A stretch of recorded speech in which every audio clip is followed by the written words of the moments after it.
History is full of turning points, those moments where everything changes. But what if I told you one of the most decisive, legendary battles in American history was never supposed to be fought at all? This is the story of a battle that happened after the war was already over, a clash of empires that reshaped a nation's identity and created a legend. This is the story of the Battle of New Orleans. The year is 1814. America and Great Britain have been locked in the brutal War of 1812 for over 2 years. The fighting has been fierce, with victories and defeats on both sides. Washington, D.C. has been burned, the American economy is struggling, and both nations are weary of the conflict. In the Belgian city of Ghent, diplomats are hammering out the final details of a peace treaty. On Christmas Eve, 1814, they signed the Treaty of Ghent, officially ending the war. But there's a problem. A huge one. This is the early 19th century. There are no phones, no internet, no instant communication. News travels only as fast as the fastest ship can sail. And as the ink was drying on the peace treaty thousands of miles away, the largest British invasion force of the entire war was sailing towards a single, vital target, the city of New Orleans. Why New Orleans? Simple: control New Orleans, and you control the Mississippi River. Control the Mississippi, and you control the economic artery of the entire North American continent. All the goods, the trade, the expansion west, it all flowed through this one port city. For the British, capturing it wasn't just a military objective, it was a strategic masterstroke that could cripple the young United States and give them immense leverage. Perhaps even allowing them to ignore the treaty they just signed. The British Armada was a terrifying sight. Over 50 ships, carrying more than 11,000 veteran soldiers, men who had defeated Napoleon's best armies in Europe. They were led by Major General Sir Edward Pakenham, a respected and battle-hardened commander, brother-in-law to the Duke of Wellington himself. They were confident, professional, and they expected an easy victory against what they assumed would be a disorganized American militia. And who was standing in their way? A man who was as rugged, unpredictable, and determined as the American frontier itself, Major General Andrew Jackson. Old Hickory, as his men called him, was tough as nails. He was a force of nature, known for his iron will and volcanic temper. But his army was a collection of misfits, to put it mildly. Jackson had a corps of U.S. Army regulars, but the bulk of his force was a patchwork quilt of American identity. He had Tennessee and Kentucky volunteers, many of them sharpshooting frontiersmen who had never fought in a formal battle. He had Louisiana militia, local Creole aristocrats, and free men of color forming their own battalions.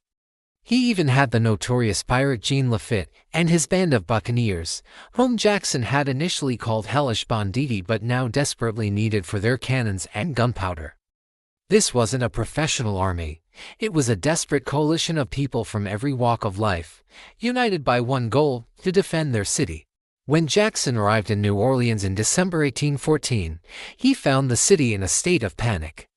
Defenses were weak, and morale was low. He immediately declared martial law, a controversial but necessary move to bring order and focus every resource on the coming defense. His energy was infectious. He worked day and night, rallying his troops and overseeing the construction of defenses.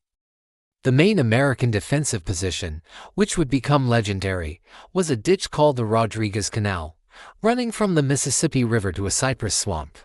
Jackson ordered his men to dig it deeper and pile the earth into a rampart, a long, muddy wall. It wasn't pretty. It was just a big, dirty mound of mud, cotton bales, and timber. But behind this makeshift wall, which Jackson called Line Jackson, he would make his stand. The British landed east of the city and began their slow, difficult advance through the swamps and bayous of Louisiana. They were harassed at every turn by American gunboats on the river and skirmishers in the swamps. The British conducted a reconnaissance in force on December 28 and a massive artillery duel on New Year's Day, but Jackson's line held firm. The American artillery, partially manned by Lafitte's pirates, proved surprisingly effective. Pakenham grew frustrated. The quick, easy victory he had envisioned was slipping away. The swampy terrain was a nightmare, his supply lines were strained, and his men were suffering from the cold, wet conditions. He decided to throw everything he had at the Americans in one massive, decisive assault. His plan was complex. A portion of his troops would cross the Mississippi to capture the American cannons on the west bank and turn them on Jackson's flank. The main force would then stormline Jackson into columns. The morning of January 8, 1815, arrived, shrouded in a thick, dense fog. It was perfect cover for the British advance. But fate, it seemed, had other plans. The force meant to cross the river was delayed by the strong current and a collapsing canal bank. They were late. On the main battlefield, the fog began to lift at the worst possible moment, revealing the British columns, clad in their bright red coats, marching in perfect formation across the open field. They were perfect targets. Behind the muddy rampart, Andrew Jackson walked the line, his voice steady. "Stand to your guns, boys," he commanded. "Don't fire until you see the whites of their eyes." The frontiersmen, with their long rifles, waited. The artillery crews stood ready. As the first wave of British soldiers came within range, the American line erupted in a devastating volley of fire. The effect was catastrophic. The British formations were torn apart by cannon fire and a relentless hail of rifle balls. The Kentucky and Tennessee riflemen, protected behind their wall, could pick their targets with chilling accuracy. Officers on horseback were shot down. Entire ranks of soldiers fell. It was a slaughter. Despite the horrific casualties, the British soldiers showed incredible bravery. They regrouped and charged again. And again, they were cut down. A group of Highlanders managed to reach the rampart, but they were quickly overwhelmed. General Pakenham, riding forward to rally his men, was hit twice and fell from his horse, mortally wounded. His second and third in command were also killed or severely wounded. Command structure collapsed. The assault turned into a rout. The British force on the west bank had actually succeeded in their mission, capturing the American battery. But it was too little, too late. When they heard of the disaster on the main field, they knew the battle was lost and withdrew. In less than 30 minutes, the main British assault was over. The results were shockingly one-sided. The British suffered over 2,000 casualties, including nearly 300 killed. The Americans, safe behind their earthen wall. By most accounts, they suffered fewer than 75 casualties in total. It was one of the most lopsided victories in military history. The surviving British forces lingered for a few more days before retreating to their ships and sailing away, defeated. New Orleans was safe. The Mississippi was secure. It wasn't until weeks later that news finally arrived. The war had been over for 2 weeks before the battle was even fought. The Treaty of Ghent had already established peace.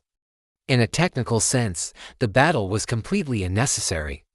It changed nothing about the treaty's terms. But in another, more profound sense, the Battle of New Orleans changed everything. For the United States, a country that had felt humiliated by the burning of its capital, this was a moment of pure, unadulterated triumph. The news of the victory spread across the nation like wildfire, igniting a wave of patriotism and national pride that had never been seen before. It didn't matter that the war was already over. The story was just too good. A ragtag group of frontiersmen, pirates, and citizens, led by a hardened general, had stood up to the conquerors of Napoleon and utterly destroyed them. It was a David versus Goliath story that became instant legend. It validated the American experiment, proving that the young republic could not only survive but could stand and fight against the greatest military power on earth. And at the center of it all was Andrew Jackson. He became the biggest hero the country had seen since George Washington. The victory propelled him to national fame and eventually to the presidency, forever changing the course of American politics. So while the Battle of New Orleans didn't legally end the war, it emotionally ended it. It gave America a new sense of confidence, a new national identity, and a new hero. It was the battle that never should have happened, but in doing so, it forged a nation. It's a powerful reminder that sometimes, the most important moments in history are the ones that happen by accident. Thanks for watching. If you found this story as fascinating as I do, hit that like button and subscribe for more deep dives into the incredible events that shaped our world. See you next time.